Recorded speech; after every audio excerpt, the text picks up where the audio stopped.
अगर आपको वोट डालने का कोई घी का पैकेट देता है, डाल दो। जमहूरियत का हुस्न यही है कि उस मौके पे पाइया घी पकड़ लो। बिल्कुल, सुप्रीम कोर्ट की तरफ से भी है कि हमने जो करना था कर लिया है, हुन आपस च मुक लो। हम सबको साइंस समझ आ गई है कि व्यूज लेने हैं तो खान को चुप के रखो, चाहे खान पार्टी का बेड़ा गर्क क्यों ना हो जाए। हर बंदा यहाँ पे लुटो ते पुटो पे यकीन रखता है और कार फरमा है।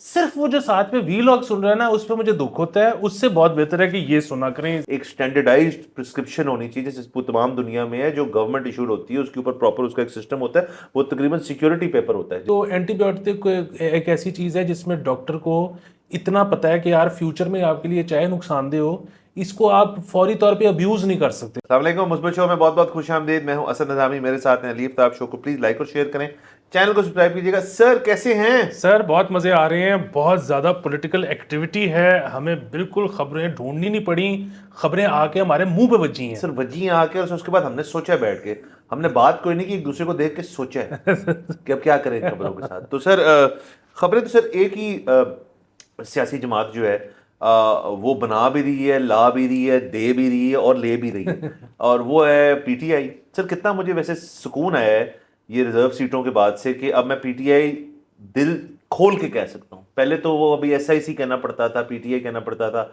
और ये बानी पीटीआई कहना और कासिम के अब्बा। हाँ। तो अभी सर ये ये असूल तो अपनी जगह है, लेकिन मेरे ख्याल में थोड़ी सी बेहतरी आ रही है इसके अंदर। और सेकेंडली सर वो रिजर्व सीट्स का तो वर्डिक्ट तो आ गया था, लेकिन रिजर्व सीटें मिली कोई ना अभी तक हमें। और वो जो डिसेंटिंग नोट है उसके ऊपर तारड़ साहब का भी बयान आया कि जी ये बड़ा इंपॉर्टेंट है और इसको बड़े गौर से देखना पड़ेगा। यानी कि बेसिकली सर सुप्रीम कोर्ट की तरफ से भी है कि यार हमने जो करना था कर लिया है, हुन आपस में मुक लो, ईसीपी को बीच में डालो या दोनों सियासी पार्टीज आपस में कुछ कर लें, क्योंकि हमने जो करना था वो कर दिया। मैं वैसे सर मेरी इसमें थ्योरी है कि अगर काजी भाई साहब डिसेंट वाले एरिया में ना होते ना और यस वाले वर्डिक्ट में के बारे में होते जजों में से, तो ये काम जो है ना उन्होंने करवाना भी था। क्योंकि आपको पता है कि वो जो फैसला कर देते हैं फिर उसको इम्प्लीमेंट करवाने में भी अपना हिस्सा डालते हैं कि ये अजय तक होया क्यों नहीं है। तो ये भी एक मसला है सर। लेकिन आज की सर खबर जो सबसे इंपॉर्टेंट है वो ये कि सर उसमें वो देखिए ना, कानूनी वो मसला तो है ना कि ये वाला मुतसादिम है फैसला जनवरी 2024 वाले से, जी फिर वो मुतसादिम है 2022 वाले से। तो अब जाहिर है मतलब वो जो अग्रीव्ड पार्टी है इस केस में, हुकूमत अग्रीव्ड पार्टी है, हाँ जी तो वो उनके पास तो लीगल वे तो है ना लड़ने का, हाँ तो जी वो तो लड़ेंगे। हाँ, वो जो भी उन्होंने रिव्यू पिटिशन वाली सारी कहानी करनी है वो जरूर करें सर। लेकिन देखिए सर, सुप्रीम कोर्ट भी हमारी सर हमारे ही है ना, हम में से ही है ना सर। तो वो हमारे अवाम के और सियासतदान भी हम सर, हम जो भी किसी भी ओहदे पे वो है हम में से, ये बात तो हम मानते हैं। तो सर आपने अवाम की अक्कासी करनी है, तो ये सुप्रीम कोर्ट भी एक हद तक अवाम की अक्कासी कर रहा है और जो सियासतदान की कर रहा है कि वो हमेशा से होता है कि जी वो उस गवर्नमेंट में जो हुआ था ना, देखें फिर वो भी ठीक नहीं था, तो अब हम भी नहीं कर सकते इसको। तो आप ये देखिए सुप्रीम कोर्ट भी ये कह रहा है कि यार जो उस चीफ जस्टिस के अंदर हुआ था ना, वो सारे के बाद फिर ये कर रहे हैं, तो अब ये मसला तो है। तो सर बाकी ठीक है सर, देखी जाएगी। इससे एक बात हम वाजे बहुत ज़्यादा हो गई है कि पीटीआई का मज़ीद स्ट्रॉन्ग हो ही जा रहा है जो नैरेटिव है और सारा कुछ जो है। और इमरान खान साहब जो हैं वो भी अब फिर से उनके बयान जो हैं, वो जो रियाला की वो वाली दीवार जहाँ से आवाज़ बाहर आ जाती है, लीक हो जाती होती है, वो फिर से उसके अंदर थोड़ी मेरे ख्याल में चुनाई वीक हुई है और आवाज़ें बाहर आना शुरू हुई। जिसमें एक बयान जो है उन्होंने उसके अंदर ये फरमाया कि somebody would be very foolish not to be friendly with the army. इस किस्म की कोई बात की, मतलब बेसिकली वो कह रहे हैं कुछ ही होगा जो आर्मी से बना के नहीं रखेगा। तो यानी कि सर अब ये जो टेबल टेनिस चल रही है ना, ये फौज वाली, ये बड़ी इंटरेस्टिंग है। और इसके पीछे जो मुहरकात हैं और जो सारा कुछ हो रहा है बैकग्राउंड में, उसका हमें उस तरह से अंदाज़ा नहीं है कि एग्जैक्टली क्या हो रहा है। बट बेसिकली पीटीआई जो है या चले बानी पीटीआई जो है, वो दोनों तरफ ना अपना वे कर रहे हैं। सिचुएशन क्या है कि यार मैं इतना भी उनको जिच ना करूं कि मतलब मुझे बिल्कुल ही अगेंस्ट द वॉल लगा दिया जाए, या मैं थोड़ा थोड़ा रूम रखूं। तो ये बेसिकली उन्होंने अपने आप को और उनको भी थोड़ा सा रूम दिया है कि यार मैं फ्लेक्सिबल हूं, लेकिन मेरे कुछ शराइत हैं। जब वो शराइत मानने को वो राजी हो जाएंगे तब गुडी गुडी हो जाएगा सब कुछ। अभी तक बस ये सिग्नलिंग चल रही है। हाँ जी, इस पे ना थोड़ा सा लंबा है लेकिन मैं पढ़ के सुनाना चाहता सर हूँ प्लीज पढ़े सर। कि इस पे ना कल एक बड़ा मजेदार वाकया ये हुआ कि पहले जामी साहब ने कहीं पे ये बयान दिया, अजमल जामी साहब ने, कि इमरान खान को पेशकश की गई थी कि वो बैरून मुल्क चले जाएं या खामोश होकर बनी गाला शिफ्ट हो जाएं। उन्होंने साफ इनकार कर दिया, वो अपने मौक़िफ़ पर बहुत मजबूती से डटे हुए हैं। इन जैसा हौसला और असाब पाकिस्तान में किसी और लीडर के नहीं हो सकते। अच्छा, उसके बाद इस पे फिर बड़ी तफसीलन रिप्लाई किया रऊफ़ क्लासरा साहब ने। वो था जी कि बिल्कुल खान को नीचे नहीं उतरने देना, चढ़ाई रखो, मजीद हवा भरो खान में, बकिया उम्र जेल में गुजरे, इसमें सबका भला है। पीटीआई लीडरों से बढ़कर हम वीलॉगर्स, एंकर्स और सोशल मीडिया इन्फ्लुएंसर्स का फ़ायदा है। लाइक्स, रीट्वीट, व्यूज़ इसी तरह मिलेंगे कि खान जेल में बैठा हमारे काम आए। हम सबको साइंस समझ आ गई है कि व्यूज़ लेने हैं तो खान को चुप के रखो, चाहे खान पार्टी का बेड़ा गर्क क्यों ना हो जाए। जेल से बाहर बैठा खान हम सबके लिए बेकार है। इसी तरह खान को बांस पर चढ़ा के रखना, चढ़ाकर हम जेल तक लेके गए हैं और हम सब की कोशिश होगी कि वो जेल में डटा रहे। कम समझदार खान साहब भी नहीं थे और कुछ हमारे जैसों ने खान साहब को ज़्यादा ही चुक दिया। इंसान को जब भी किसी चीज़ ने तबाह किया, वाह वाह और बल्ले के जुनून ने। अच्छा, अब बात पता है क्या है? बात ये है कि ये बात जो है पार्शली ठीक भी है। अगर ये बात मुकम्मल तौर पे ठीक भी हो, जो रऊफ क्लासरा साहब के फरमा अंदर रहे हैं, रहना बाकियों के लिए बेहतर है। बाकियों के लिए बेहतर है, तो भी ये गिला किस चीज़ का है कि बाकी ऐसा क्यों कर रहे हैं? बाकी तो अपना फ़ायदा ही देखेंगे। देखें, खान साहब के एक दिन बयान आता है कि कॉम्प्रोमाइज़ नहीं होगा, दूसरे दिन बयान आता है कि मैं मुज़ाकरात के लिए तैयार हूँ, तीसरे दिन बयान आता है कि अपने आइनी हदूद से फ़ौज को आगे नहीं जाना चाहिए, चौथे दिन बयान आता है कि मुज़ाकरात मैं सियासी पार्टी से नहीं करूँगा, मैं तो सिर्फ फ़ौज से करूँगा, पाँचवें दिन बयान आता है कि इनकलाब कली के चौक पे पहुंच गया, छठे दिन बयान आता है कोई बेवकूफ़ी होगा जो फ़ौज से बिगाड़ेगा, फ़ौज से तो ठीक रखनी चाहिए। अच्छा, वो बेसिकली ना कसूर मुझे लगता है कि ना बाहर वालों का है ना खान का है।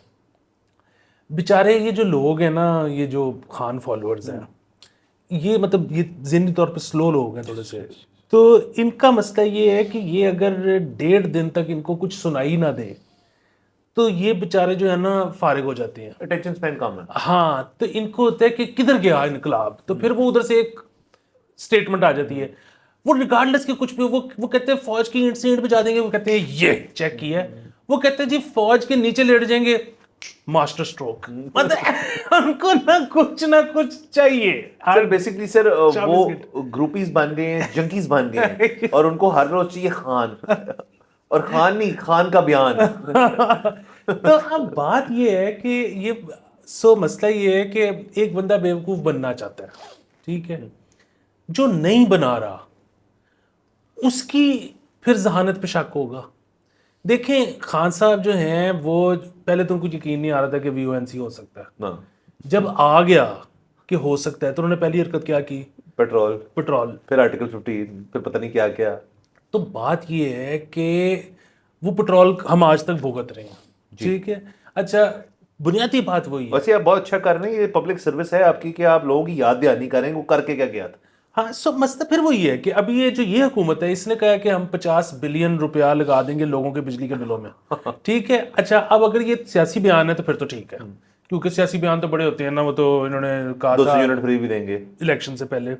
लेकिन अगर ये सीरियस है कि हम ये 50 बिलियन रुपया जो है ये लोगों के बिजली के बिलों में डालने लगे हैं, तो मतलब उनके बिल खुद पे करने लगी है सरकार, तो इसका मतलब है इनको भी पता लग गया कि इनके पास साल रह गया। ठीक है, वरना ये क्यों करेंगे? इनका तो ये तो आए ही सख्त फैसले लेने हैं। हाँ। ये सख्त फैसले क्या हैं कि जी बिजली महंगी करो, गैस महंगी करो, सर्कुलर डेट खत्म करो, फलाना टमकाना। ये तो बिजली सस्ते करने के मूड में जा रहे हैं।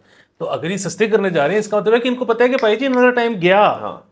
तो ये जो सारी हरकतें हैं ना, अगेन ये जब हो जाएगा, अगर ये 50 अरब रुपया डाल देते हैं तो उसके बाद क्या होगा? हम उसके 2-3 महीने बड़े अच्छे गुजरेंगे, उसके बाद जो हम बढ़ेंगे। सर बिल्कुल ठीक है। सो बुनियादी बात यही है कि अब जो है ना, आपने मुल्क ठीक ठीक करने वाला टाइम जो है ना, वो बहुत ज़्यादा लोगों को अनफॉर्चुनेटली समझ आनी शुरू हो गई है कि ये अब हमारा काम नहीं रह गया। अब जो है ना, जो कुछ बीच में से निकाल सकते हो खट लो। तो उसमें अगर किसी बंदे को ये व्यूज मिलते हैं इस तरह का काम करने से, या किसी बंदे का कुछ होता है, तो वो क्यों ना करे? सर। नंबर 1। दूसरा सर, मैं सिर्फ जो आपने फॉलोअर्स का क्योंकि जिक्र कर दिया, मैं एक चीज़ जो मैं इसी शो पे बैठ के कई दफ़ा और सरकारी शो पे भी हमारे बैठ के कह चुका हूँ, याद दहानी कराना चाहता हूँ कि देखें, आपको इस वक्त लग रहा है ना कि जैसे ही खान साहब बाहर आएंगे, वही संजू की तरह संजय दत्त बैग लिया हुआ और वो सीधा जाएंगे पीएम ऑफिस और वहाँ बैठेंगे और मीटिंग्स, असद उमर आ जाएगा, शीन मजारी साहिबा भी पहुंच जाएंगी, सारे बाहर खड़े होंगे, जी back to the old days, बहुत मजा आ रहा है। ऐसा कुछ नहीं हो सकता और ऐसा हो भी गया। लेट्स से हो जाए, सो व्हाट सर। मेरे ख्याल में इतना दूर अब जाने की जरूरत नहीं है। आप सिर्फ 2000 13 से 24, मैं 10 साल की हिस्ट्री की बात कर रहा हूँ। आप उसमें देख लेंगे कितनी हुकूमतें आई, कितने प्राइम मिनिस्टर आए, कितनी हुकूमतें गई, कितने प्राइम मिनिस्टर गए। अब तो पीटीआई के पास वो भी शील्ड नहीं है कि यार हमारी तो पहली गवर्नमेंट है, हमें तो ना जज करो ना, पिछलियों को देखो। अब हम पीटीआई की परफॉर्मेंस उनकी पिछली गवर्नमेंट से भी जज कर सकते हैं अगर वो नई गवर्नमेंट बनाते हैं आके, नंबर 1। एंड सर उसके साथ साथ आप 10 कह रहे हैं ना, 10 से फिर और पीछे जाना शुरू कर दें। आप सन 47-48 से लेके आज तक चले जाएं, तो आपको अगर एक पैटर्न आइडेंटिफाई नहीं होता ना, तो इसका मतलब है कि आप पैटर्न को एडमिट तस्लीम नहीं करना चाहते। पैटर्न तो यही है सर। इस पे मेरे पास क्रिकेटिंग मिसाल भी है। सर वाह, आमिर सुहेल से लेके वकार यूनस से लेके तो पता नहीं शायद राशिद लतीफ से लेके कि ये इतनी मिसालें हैं कि एक बंदा टीम में ही नहीं है, टीम से ड्रॉप हुआ है, वो वापस टीम में आया एज कैप्टन। तो अगर इमरान, और उसके बाद क्या हुआ है, टीम जलील हुई है। इमरान खान अगर हरियाणा से सीधा पीएम हाउस भी तो सर और क्या है सर, होना कुछ नहीं है, विचो तनु जो लब दे फड़ो ते निकलो। सर ये आप sir anything less than this for Khan साहब इज अनएक्सेप्टेबल, एब्सोल्युटली नॉट है वो सर। वो वन वे है सर। एक सड़क तैयार हो रही है अडियाला से सीधा पीएम हाउस तक की, और ये जो फॉलोअर्स है ना, ये बनी गला रुकते हुए जमान पाक रुकने वाली चीज इनको बर्दाश्त नहीं होनी। इन्होंने कहना है कि यार बाहर आए और इमीद पहुंच तू, हम आ रहे हैं साथ तेरे। ये असल में सर मैं आपको बता रहा हूँ, ये जो ख्याली पुलाव है ना, ये असल में ये खराब कर रहा है सारा सिस्टम।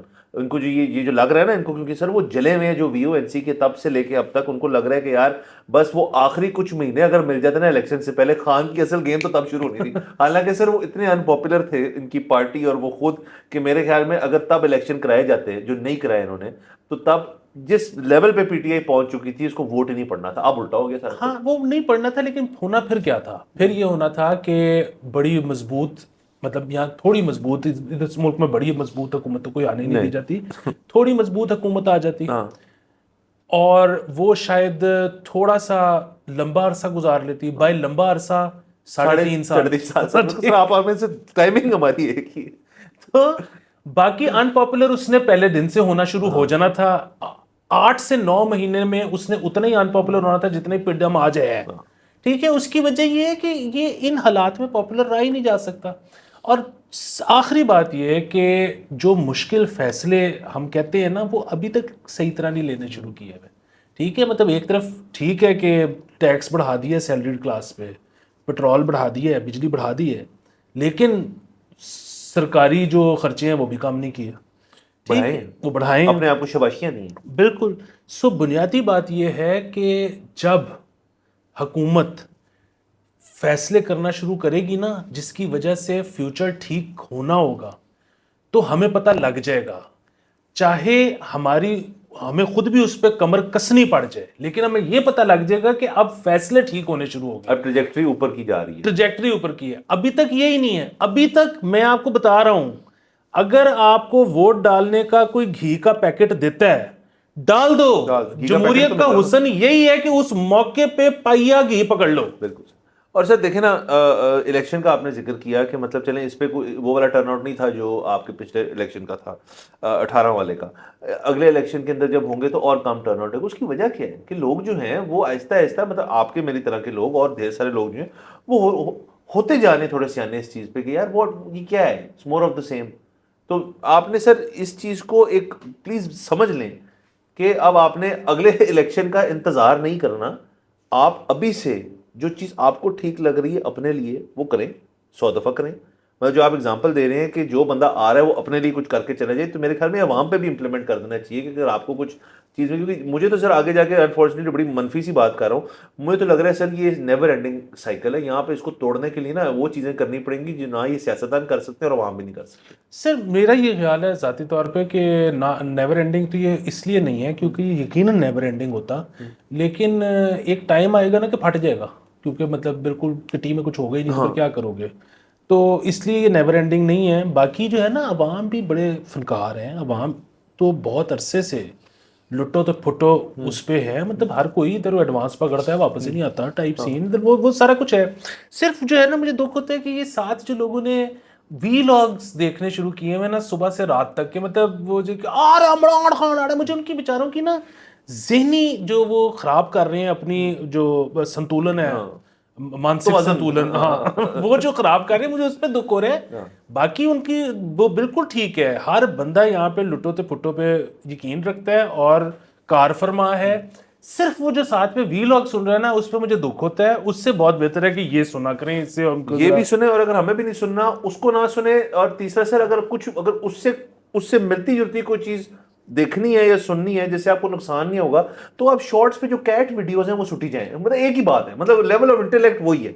नहीं, बल्कि वो कैट वीडियोस जो हैं वो तो बड़े सूदिंग, मतलब बड़ा वो, उससे तो अच्छा आपको एएसएमआर काम भी करने काम देते करती हैं हो। वो ये तो। तो आपको कहते हैं कि यार मैं कौन सी दीवार में सर मारूं जा। हाँ, तो ये अगर आपके कोई भी अजीज दोस्त रिश्तेदार आपके वो वीलॉग्स देखते हैं तो उनको फौरी तौर पे मना करें।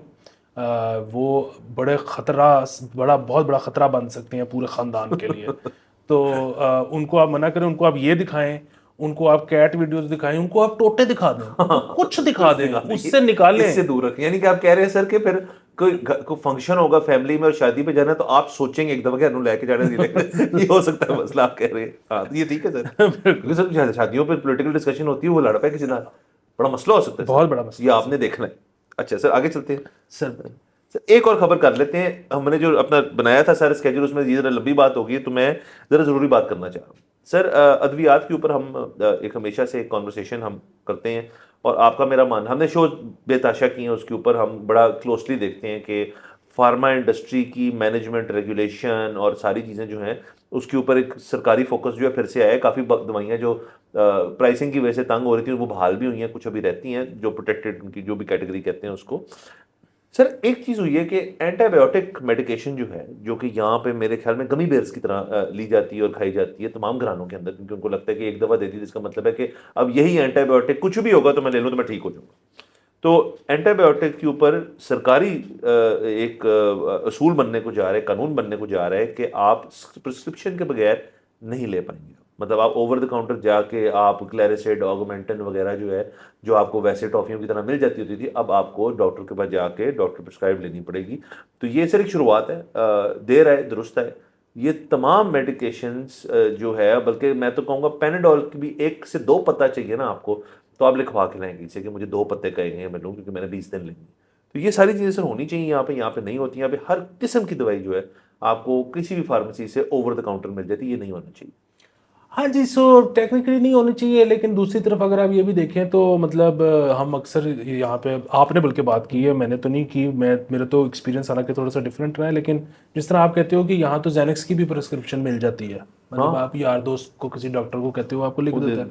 तो एंटीबायोटिक एक ऐसी चीज़ है जिसमें डॉक्टर को इतना पता है कि यार फ्यूचर में आपके लिए चाहे नुकसानदेह हो, इसको आप फौरी तौर पे अब्यूज़ नहीं कर सकते। मतलब कुछ गला खराब हो गई तो आप ले रहे हो, फौरी तौर पे ले लें, आप ठीक भी हो जाएंगे जल्दी। ठीक भी हो जाएंगे। सो मतलब बहुत मुश्किल है कि कोई डॉक्टर आपको प्रिस्क्रिप्शन ना काट के दे।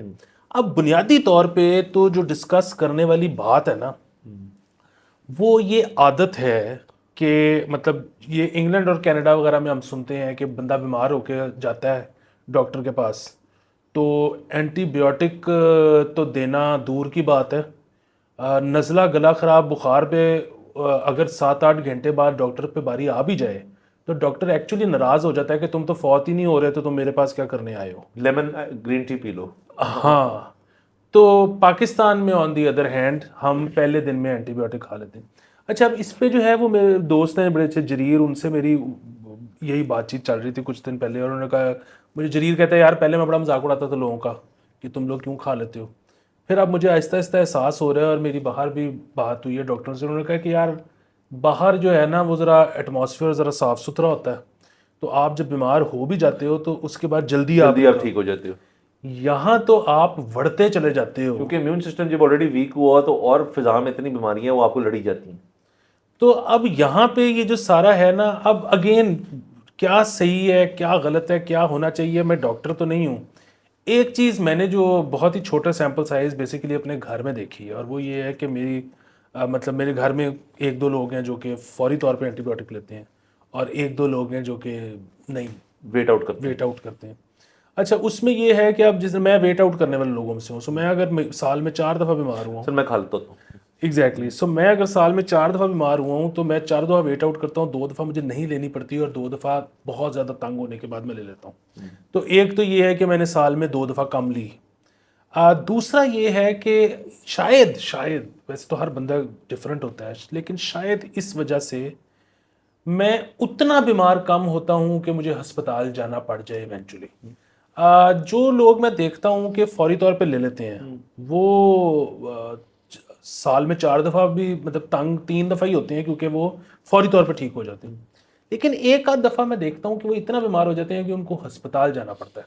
मतलब इसकी आप थोड़ी सी एग्जांपल इससे भी ले लें कि एक again there is no data to back it, पर शायद जिन लोगों को बहुत ज़्यादा बुरा कोविड हुआ ना, शायद वो लोग थे जो सालाना फ्लू वैक्सीन लगवाते थे।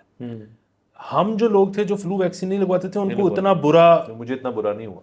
एग्जैक्टली। सर दूसरा मेरा फौरन वाला मेरा भी सीन नहीं है। मैं जब लेता हूँ एंटीबायोटिक, और मैं भी मतलब आपकी तरह साल में लेता हूँ तो 1 या 2 दफ़ा लेता हूँ, बीमार में ज़्यादा होता हूँ। क्योंकि मेरा बीमार होने का सर एक बड़ा सीधा सा हिसाब है कि जब हाथ से गेम निकल गई फिर तो एंटीबायोटिक लेनी है आपने, और वो मोमन होती है एजोमैक्स। लेकिन उससे पहले मैंने कुछ किया अपने आप को ठीक करने के लिए, मतलब अगर वो चीज़ें मैं कर ही नहीं रहा फिर तो मैं बदतरीज 5वें दिन जिद होकर एंटीबायोटिक खा ही लूँगा। बेहतर ये होता है सर, जो मैं सबको एडवाइस करना है, तो मेरे लिए बहुत इफेक्टिवली काम करती है चीज़, कि आपने 2 चीज़ों पे जोर रखना है। अगर आपके गले में खिंच शुरू होगी ना, वो शुरू यहीं से होता है मसला, आपने जोशांदे पे फुल जोर रखना है। सर मैं सीरियसली कह रहा नहीं हूँ, बिल्कुल ठीक है। जोशांदे पे जोर रखें। और एक दवाई है उसका नाम है बेरोका, जो ये एक हर फार्मेसी से मिलती है, यही वो जैसे विटामिन सी की टैब्स नहीं होती, वो लेना छोड़ दें। ये अपनी डेली आप, मतलब ये आपको एक तो वैसी रात को ये डाल के भी, क्योंकि ये आपका विटामिन सी के अलावा ये बी कंपाउंड भी है इसके अंदर, एक ये लें और जो शांदे लें, उससे मैं वैसे ही ठीक हो जाता हूँ। मतलब 1-2 दिन लगते हैं, स्ट्रगल होती है थोड़ी सी ठीक हो। हाँ सर, लेकिन मैं ये बता दूं कि मैं उस तरह से बड़ा कमजोर हूँ, अगर तीसरा 3.5 डेज के बाद ना मैं कहता ले आओ जी एजोमैक्स। और एजोमैक्स की अच्छी बात यह है कि उसका कोर्स भी छोटा होता है, मतलब उम्र तो आपको 5 दिन का करना पड़ता है, एजोमैक्स का 3 डे का भी होता है। तो आप वो ले लें और उसको आप कर लें। लेकिन मैं एक और बात भी बता दूं कि मैं किसी डॉक्टर पे फ़ोन पे या जाके ये पूछ के करता हूँ। मतलब ये मैं भी नहीं, मेरा दिल मानता कि यार बस मंगवाओ और खाओ, ये आपको नहीं करना चाहिए। क्योंकि कोई भी डॉक्टर होगा, जाहिर है उसने उस सीज़न एक आपको तो नहीं देखा ना, उसने 300 पेशेंट देखे हैं फ्लू के, वो आपको देखेगा यार तू ना ले, अगर अच्छा डॉक्टर है। या वो कहेगा यार कि मैंने देख लिया 300 पेशेंट, नॉर्मल रेमेडी से ठीक नहीं हो रही, सबको मैंने एजोमैक्स लिए, तुम भी ले लो, तो देन इट्स फाइन। मुझे भी पता है यार कि मैंने अब ठीक चीज़ की है। लेकिन ये जो है ना सर कि यार मेरा गला खराब होना शुरू हो गया तो एजोमैक्स या ऑगमेंटन खा ले, ये ठीक नहीं है। हाँ बिल्कुल। और बाकी ये है कि जाहिर है डॉक्टर से पूछ कर करें जो भी हाँ, करना है। और हम डॉक्टर नहीं है, ये हमारे ज़ाती तासुरात ये थे। जाती, मैं बिल्कुल अपनी जाती उस पर कह रहा हूँ। और जोशांदा भी कौन सा मेरा सब कुछ सिर्फ कृषि का जोशांदा, तो उसमें 2-4 और चीजें भी होती है ना, शहद शहद शहद। बिल्कुल, तो वो मेरे भी अपने टोटके हैं, सर बिल्कुल अपने टोटके। लेकिन वो मैं अपने तक महदूद रखूंगा। सर ये स्ट्रेट सीक्रेट्स है हमारे सर, ये हमने नहीं बताने लोगों को। तो बिल्कुल ऐसे ही है। सर बिल्कुल। बाकी सर चले, ये असल में खबर ऑब्वियसली ये तो हमारी अपनी डिबेट थी, बट प्रिस्क्रिप्शन बेस्ड करें और प्रिस्क्रिप्शन भी स्टैंडर्डाइज करें। हर ये नहीं होना चाहिए हर डॉक्टर का अपना लेटर हेड छपा हुआ है, बस उसको लेटर हेड तो मैं छपा के देता हूँ, आप किसी को अपना नाम लिख दो डॉक्टर वो मान लेगा। एक स्टैंडर्डाइज्ड प्रिस्क्रिप्शन होनी चाहिए जैसे वो तमाम दुनिया में है, जो गवर्नमेंट इशूड होती है, उसके ऊपर प्रॉपर उसका एक सिस्टम होता है। वो तकरीबन सिक्योरिटी पेपर होता है जिसके ऊपर फिर आप प्रिस्क्रिप्शन लिखते हैं और वो फार्मेसी एक्सेप्ट करती है। तो सर ये असल काम तब होगा जब प्रिस्क्रिप्शन का जो जो सांचे है, जो उसका जो जो सारा मिस्तर है, वो भी एक होगा। मतलब हर डॉक्टर की टेप पे उसका पैड तो पड़ा हुआ है जिसपे आपका वो सिम्टम्स वगैरह नोट, आपकी हिस्ट्री ले रहा है। एक साथ पैड होना चाहिए कि यार दवाई मैंने आपको जो लिख दी है ना, ये आपको सिर्फ इस कागज प्रेजेंट करने पे मिलेगी, तो तब ये मसला ठीक होगा, वरना नहीं होगा। तो इसमें सोच विचार करें, हो गया तो हम इसके साथ बात बिल्कुल। जायज लेते हैं सर। अगले एपिसोड में फिर मुलाकात होगी। खुदा हाफिज।